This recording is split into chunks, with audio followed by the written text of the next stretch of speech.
ফাঁসি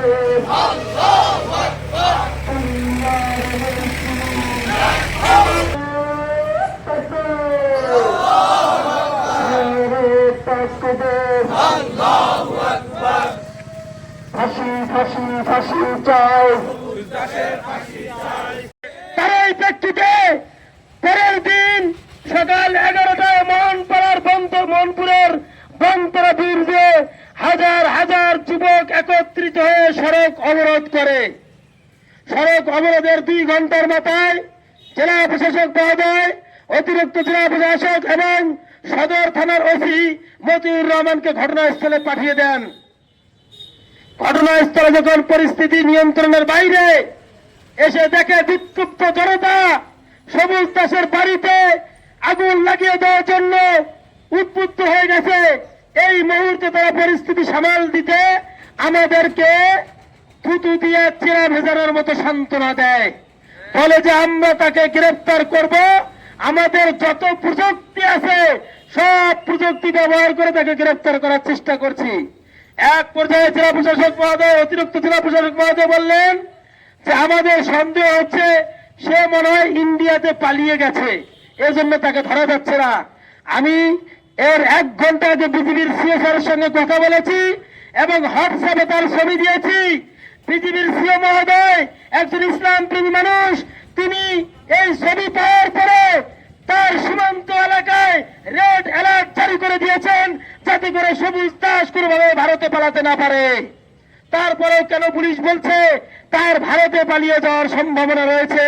তাহলে বুঝতে হবে ডাল মে কুছ কালা হ্যায়, আপনারা তাকে গ্রেফতার করছেন না, অবশ্যই কোন নির্দেশনা রয়েছে তাকে গ্রেফতার না করার জন্য। এরপরে গোবিন্দ নামে এক ছেলে ফেসবুকে লিখলো সবুজ দাসের বাড়ি ভাঙচুর হয়েছে।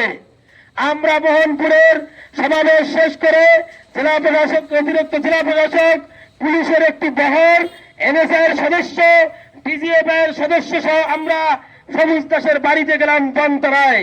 আপনারা দেখবেন ফেসবুকে ভিডিওটি ভাইরাল হয়েছে। সবুজ দাসের বাড়িতে একটি টুকরাও কেউ হাত দিয়ে ছোঁয়নি। সেখানে একটি মন্দির আছে, সেই মন্দিরটি অক্ষত রয়েছে। হরিবাসরের জন্য প্যান্ডেল সাজানো হয়েছে, প্যান্ডেলের চুল পরিমাণ কোনো ক্ষতি হয়নি। সেখানকার হিন্দু ভাইরা বলেছেন যে আমরা একদম নিরাপদে আছি, সবুজ দাস যা করেছে সেটি অবশ্যই অন্যায় করেছে, তাকে গ্রেফতার করা হোক। এবং সকাল থেকে আমি খবর নিয়েছি সেখানকার হিন্দু যুবকরা মোটর সাইকেল নিয়ে বিভিন্ন গ্রামে গ্রামে ঘুরছে সবুজ দাসকে খোঁজার জন্য। আমরা সাম্প্রদায়িক, আমরা অসাম্প্রদায়িক নয়। বিগত ফ্যাসিস্ট সরকারের আমলে যখন এভাবে নবীকে নিয়ে কটূক্তি করা হয়েছে, আন্দোলন করা হয়েছে, আপনারা দেখেছেন বিগত ফ্যাসিস্ট সরকারের আমলে এখানে ব্যানার ধরে টানাটানি করেছে, বিক্ষোভ মিছিল করতে দেওয়া হয়নি। এখন 5 আগস্টের পর আর ফ্যাসিস্ট সরকার নাই। আমি বলতে চাই এই সবুজ দাস কোথায় আছে? প্রশাসন সর্বোচ্চ প্রযুক্তি ব্যবহার করে দ্রুত নবী করিম সাল্লাল্লাহু আলাইহি সাল্লামকে নিয়ে কটূক্তিকারী সবুজ দাসকে আইনের আওতায় নিয়ে এসে শাস্তির ব্যবস্থা করেন। আমাদের দাবি একটাই, আমরা কোনো সড়ক অবরোধ করতে চাই না, আমরা কোনো হাঙ্গামা করতে চাই না।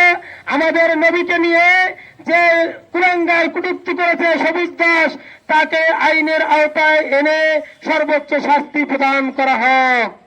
আজ পর্যন্ত মুসলমানরা কোন মন্দিরের উপর হামলা করেনি, কোন পূজার উপরে হামলা করেনি, কোন মূর্তির উপরে হামলা করেনি। আপনারা দেখেছেন এই হিন্দু সন্ত্রাসীরাই নিজেদের মূর্তি ভেঙে দিয়ে মুসলমানদের নামে ফেসবুকে বিভিন্ন মিডিয়াতে বক্তব্য দিয়েছে যে মুসলমানরা মূর্তি ভেঙেছে।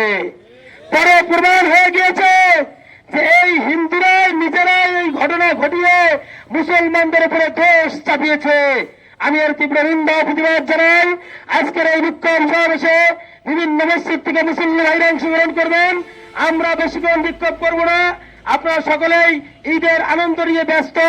এরপরেও একটি কথা বলে শেষ করব, যখন নবী করিম সাল্লাল্লাহু আলাইহি সাল্লামের উপরে কটূক্তি হয়, কোন মুসলমান কোন যুবক ঘরে বসে থাকতে পারে না। তাই আজকের বিক্ষোভ মিছিলে সকলে অংশগ্রহণ করে বিক্ষোভ মিছিলের মাধ্যমে সবুজ দাসকে দ্রুত গ্রেপ্তার করে আইনের আওতায় আনার জোর দাবি জানাচ্ছি। পাশাপাশি আমি সকলকে সুশৃঙ্খলভাবে আজকের বিক্ষোভ মিছিল সম্পূর্ণ করার জন্য অনুরোধ জানাচ্ছি। আমাদের মাঝে উপস্থিত রয়েছে